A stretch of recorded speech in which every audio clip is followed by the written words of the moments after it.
जय हिंद बच्चों, इस समय आप लोग महामना इंस्टीट्यूट के यूट्यूब चैनल से जुड़े हुए हैं और इस चैनल में मैं आप सबका स्वागत करता हूं। आज हम लोग class 12 mathematics Hindi medium NCERT book के 7th चैप्टर समाकलन यानी इंटीग्रेशन के प्रश्नावली 7.5 के क्वेश्चन नंबर 20 को देखने जा रहे हैं। चलें क्वेश्चन नंबर 20 देखा जाए। यहाँ हम लोगों को समाकलन करना है परिमेय फलनों का और इसमें देखें दिया हुआ है इंटीग्रेशन। यहाँ इंटीग्रेशन करना है integration 1/x in bracket x² - 1 dx। तो देखें इसका इंटीग्रेशन करने के लिए हम ऐसा करें कि पहले तो इसको हम प्रॉपर वे में सही तरीके से इसको चेंज करें और जब सही तरीके में ये चेंज हो जाए तब इसको जो है आंशिक भिन्न पे तोड़ें और जब आंशिक भिन्न पे टूट जाए तब हम लोग इसका इंटीग्रेशन करें। तो चलिए देखते हैं। तो अब जो है ऊपर नीचे अगर x³ का मल्टीप्लिकेशन कर दें तो फिर नीचे x³ का मल्टीप्लिकेशन करेंगे तो x⁴ हो जाएगा और ऊपर x³ हो जाएगा। अब हम लोग यहाँ पर x⁴ को t मान लें और चलिए फिर इसको सॉल्व करते हैं। तो अब x⁴ का हम डिफरेंशिएशन करें तो ये हो जाएगा 4x³ dx = dt। तो फिर जो है ये हो जाएगा x³ dx = 1/4 dt। फिर यहाँ हम करते हैं ये हो जाएगा इंटीग्रेशन x³ dx के जगह पे ये हो गया 1/4 dt और फिर 1/, जरा देखें सुनिए यहाँ पर जो है बल्कि अगर x⁴ -1 = t को हम मानते तो ज़्यादा अच्छा रहता।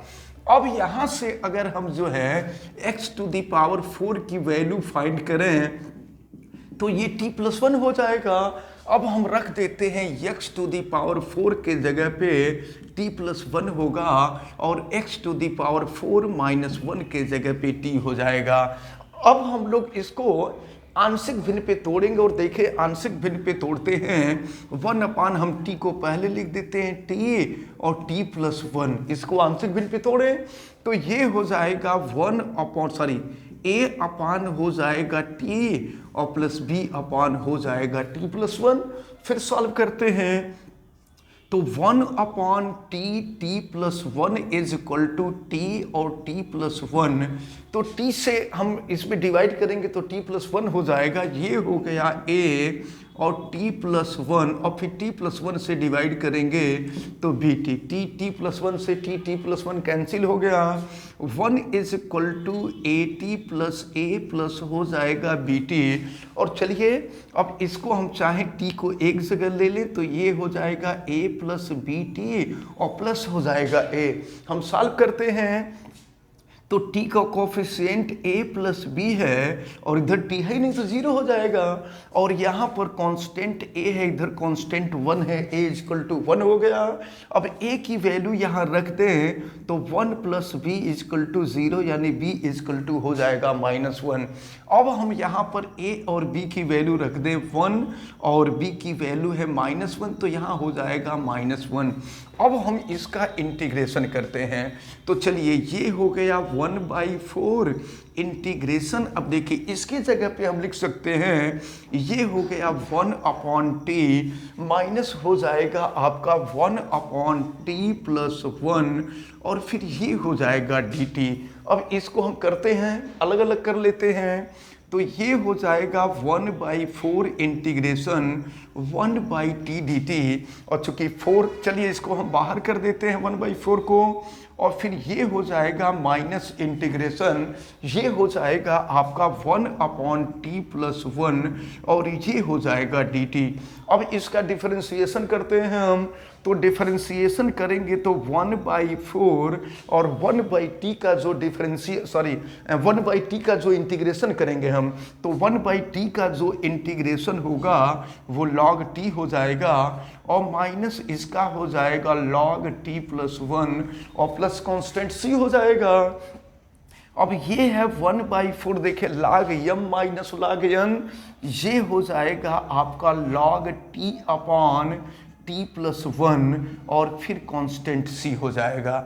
अब हम यहाँ t की वैल्यू रख देंगे, तो t की जो वैल्यू है x² x⁴ - 1 है, तो ये हो जाएगा आपका 1/4 log और यहाँ t के जगह पे x⁴ - 1 और नीचे यहाँ x⁴ - 1 + 1 हो जाएगा, 1 से 1 कैंसिल और ये कांस्टेंट c हो जाएगा। तो इस प्रकार इसको हम लिख सकते हैं 1/4 log और ये हो जाएगा x⁴ - 1 x⁴ और प्लस कांस्टेंट c हो जाएगा। तो इस प्रकार ये जो क्वेश्चन नंबर 20 था, ये क्वेश्चन नंबर 20 आपका कंप्लीट होता है। अब हम लोग क्वेश्चन नंबर 21 को देखते हैं। क्वेश्चन नंबर 21 दिया हुआ है, ये इंटीग्रेशन 1/e⁻x - 1। तो ऐसा करते हैं ना, यहाँ भी e⁻x से हम मल्टीप्लिकेशन और डिवीजन कर देते हैं। तो देखिए e⁻x से मल्टीप्लिकेशन किए e⁻x हो गया और डिवीजन कर दिए तो e⁻x हो गया। अब यहाँ पर भी हम मान लेते हैं e⁻x - 1 = t मान लेते हैं और फिर इसको सॉल्व करते हैं हम, तो ये हो जाएगा e⁻x dx = हो जाएगा dt। अब देखिए इसको सॉल्व करते हैं हम लोग। अच्छा, अब अगर यहाँ से e⁻x की वैल्यू निकाल लें तो ये भी हो जाएगा आपका t + 1। फिर इसको सॉल्व करते हैं तो देखिए e⁻x dx के जगह पे dt हो जाएगा और 1/e⁻x - 1 के जगह पे t और e⁻x के जगह पे हो जाएगा t + 1 dt। अब फिर इसको हम लोग तोड़ेंगे, तो इसको जो है अब आंशिक भिन्न पे अगर हम लोग तोड़ें तो अब बिल्कुल यही वैल्यू इसके पहले भी आई थी। तो ये हो गया था आपका, जब इसके पहले वाले क्वेश्चन में हम लोग किए थे तो ये था 1/t और -1/t + 1 dt। अब इसके बाद हम लोग इंटीग्रेशन कर लेते हैं, तो ये हो जाएगा integration 1/t dt minus integration 1/t + 1 dt। अब इसके बाद हम लोग इसका इंटीग्रेशन ले लेते हैं। तो अब देखा जाए फिर ये हो जाएगा आपका 1/t का इंटीग्रेशन log t हो जाएगा और माइनस ये हो जाएगा आपका log t + 1 और प्लस कोई कांस्टेंट c हो जाएगा। तो अब ये हो गया log m - log n, तो ये हो जाएगा आपका log t/t + 1 प्लस हो जाएगा कांस्टेंट c। अब हम चाहें तो t की वैल्यू यहाँ रख सकते हैं। तो अब देखें ये हो जाएगा, यहाँ मैं लिख देता हूँ log t की वैल्यू है e⁻x - 1 और नीचे t की वैल्यू हम रख देते हैं, ये है, या t + 1 की वैल्यू रख देते हैं e⁻x हो गया और प्लस हो गया कांस्टेंट c।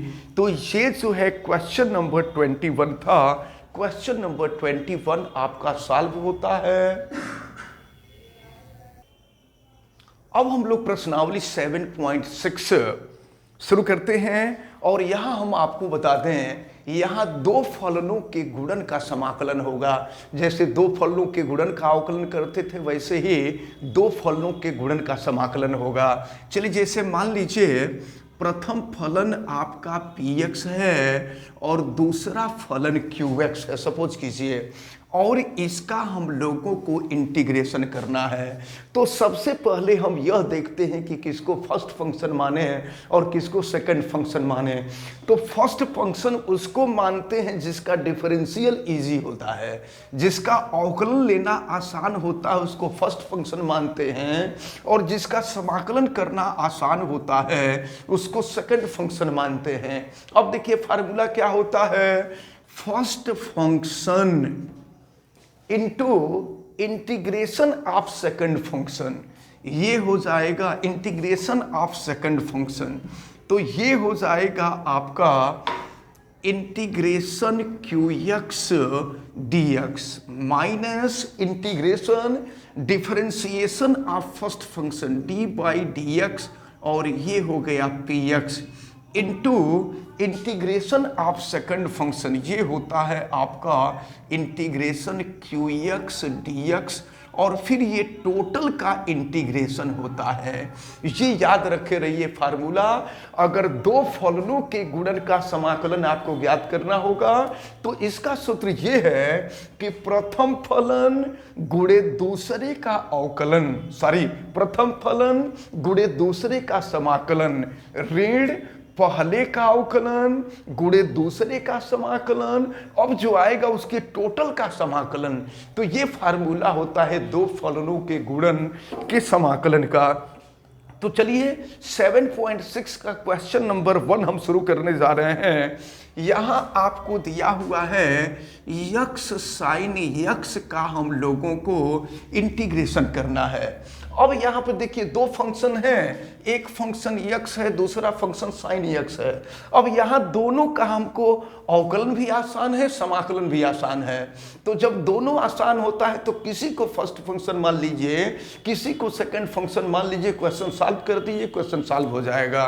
तो चलिए हम यक्स को फर्स्ट फंक्शन मान रहे हैं, लेकिन एक बात हम आपको बता दें कि अगर कहीं यक्स होगा ना, यक्स और साइन यक्स है, कुछ चीजें ऐसी हैं जिनको आपको दिमाग में रखना होगा कि अगर यक्स और साइन यक्स है तो उसमें यक्स को आपको फर्स्ट फंक्शन मानना पड़ेगा। इससे बहुत आसान हो जाता है, क्योंकि 1 का अवकलन करते हैं तो 1 हो जाएगा, तो इसलिए यक्स को फर्स्ट फंक्शन हमको मानना पड़ेगा। अब चलिए हम सॉल्व करते हैं। तो प्रथम फलन इनटू दूसरे का समाकलन साइन यक्स का समाकलन, तो साइन यक्स का जो समाकलन होता है वो माइनस कॉस यक्स होता है, और फिर माइनस इंटीग्रेशन पहले का अवकलन यक्स का अवकलन करेंगे तो 1 हो जाएगा, और फिर दूसरे का समाकलन साइन यक्स का समाकलन, तो साइन का समाकलन करेंगे तो माइनस कॉस एक्स, फिर यहाँ माइनस आएगा तो प्लस हो जाएगा, और 1 इंटू हो जाएगा कॉस एक्स डी एक्स। तो फिर यहां आपने देखा है, देखिए प्रथम फलन, और हालांकि लिखते नहीं है, फर्स्ट सेकंड लिखते नहीं है, ये दिमाग में हम मान लेते हैं कि कौन फर्स्ट फंक्शन है कौन सेकंड फंक्शन है। तो प्रथम फलन दूसरे का समाकलन माइनस पहले का अवकलन दूसरे का समाकलन का समाकलन, तो फिर माइनस का माइनस में गुणा हुआ तो प्लस हो गया है।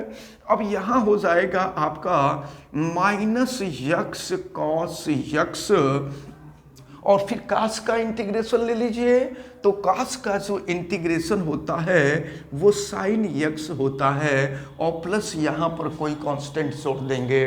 तो इस प्रकार ये जो फर्स्ट क्वेश्चन था, ये फर्स्ट क्वेश्चन आपका सॉल्व होता है। तो इस प्रकार आज जो है आपको हमने प्रश्नावली 7.5 के दो क्वेश्चन 20 और 21 और फिर 7.6 का भी एक क्वेश्चन हमने बताया। हमें उम्मीद है कि ये तीनों क्वेश्चन आपको अच्छी तरह से समझ में आए होंगे। 7.6 के और क्वेश्चंस को आप लोग सॉल्व करने की कोशिश कीजिएगा, और अगर कोई दिक्कत होगी तो फिर हम तो आगे के जो क्वेश्चन होंगे उसको नेक्स्ट वीडियो में हम अपलोड करेंगे। और हमें उम्मीद है कि आप सबको क्वेश्चंस बहुत अच्छी तरह से समझ में आ रहे होंगे। आप वीडियो को लाइक जरूर कीजिएगा, और अगर आप चैनल पे नए हैं तो चैनल को सब्सक्राइब भी कर लीजिए, बेल आइकन को भी प्रेस करें। और अगर किसी प्रकार की कोई दिक्कत समझ में आती है तो आप हमें कमेंट करके जरूर बतावें। वीडियो को मैक्सिमम स्टूडेंट तक शेयर करें। आप सभी लोगों का बहुत बहुत धन्यवाद। जय हिंद।